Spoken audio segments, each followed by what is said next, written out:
हसन, पहले 2 मैचेस के अंदर 0 पर आउट होने के बाद कितना प्रेशर आप फील कर रहे थे और इस प्रेशर को रिलीज़ करने के लिए कल परसों क्या करते रहे हो, कुछ बताएंगे बैकग्राउंड? बिल्कुल, जब मैं 2 मैचों में आउट हुआ था तो मेरे माइंड में था कि बस अब, क्योंकि पाकिस्तान का आपको पता है, फिर मैंने यही सोचा था कि डोमेस्टिक में जाऊँ, लेकिन जिस तरह आगा ने मुझे और शादाब ने बैक किया कि यार हमें पता है आपके स्किल का, आप जब भी खेलोगे तो आप मैच जिताओगे, तो उसी पे बिलीव था। और आज भी यही था कि मैंने पहले एक सिंगल करना है इंटरनेशनल में, तो जब वो सिंगल हुआ तो सारा प्रेशर रिलीज़ हुआ और उसके बाद मैंने अपनी गेम खेली।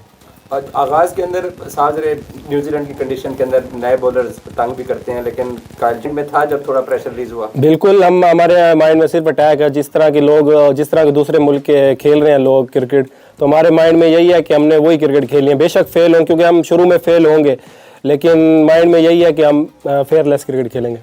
और दूसरा, आज जो आपने 7 छक्के लगाए हैं उसमें से आपकी कोई बेस्ट शॉट जो आपको लगे कि सबसे अच्छा छक्का? वो जो मैंने सामने वाला मारा है जिमी नेशम को, जिस पे मेरा 50 हुआ था, वो मुझे लगा कि अच्छा शॉट। दूसरा हसन, इस तरह की कंडीशन के अंदर पेसर्स को रन उससे चुराना आसान होता है या स्पिनर से? कंडीशन आपको कैसी लगी? स्पिनर्स पे यहाँ पे थोड़ा इजी होता है, पेसर पे थोड़ा एक्स्ट्रा बाउंस होता है, क्योंकि हम ऐसी कंडीशन में तो कभी नहीं खेला।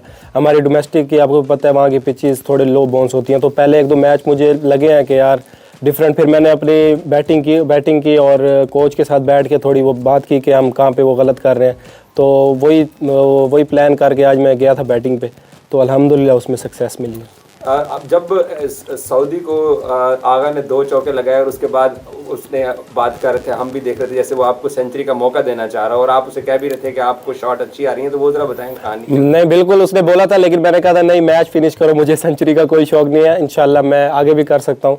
तो यही बोला था कि आप मैच फिनिश करो, मैं अगर मेरे नसीब में होगा तो मैं कर लूँगा।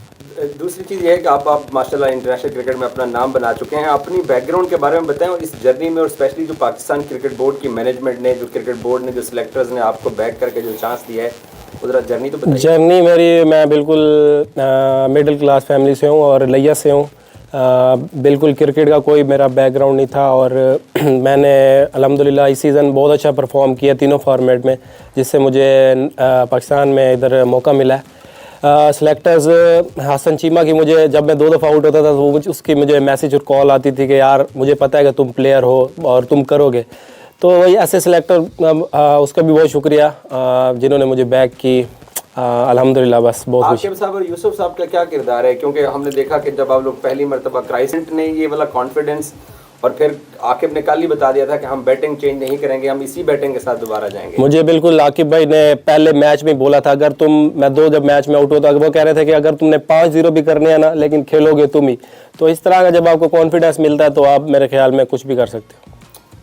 आज की सेंचुरी का डेडिकेशन आपको किसको देना चाहेंगे? एक तो आपको बहुत बहुत मुबारक हो, क्योंकि ये पाकिस्तान की चीज़ है, पाकिस्तान पूरी कौम की दुआएं आप समझते हैं, और टीम वर्क था, या क्या आप समझते हैं कि सिर्फ आपकी परफॉर्मेंस? नहीं, बिल्कुल टीम वर्क था। हमने बहुत मेहनत की है इन 4-5 दिनों में, जो गलतियां हमने की हैं उससे सीखे भी हैं, और ये मैं अपना 100 अपने वालिद साहब को डेडिकेट करता हूँ। वो मेरे लिए बहुत दुआ करते हैं, अल्लाह उनको लंबी ज़िंदगी।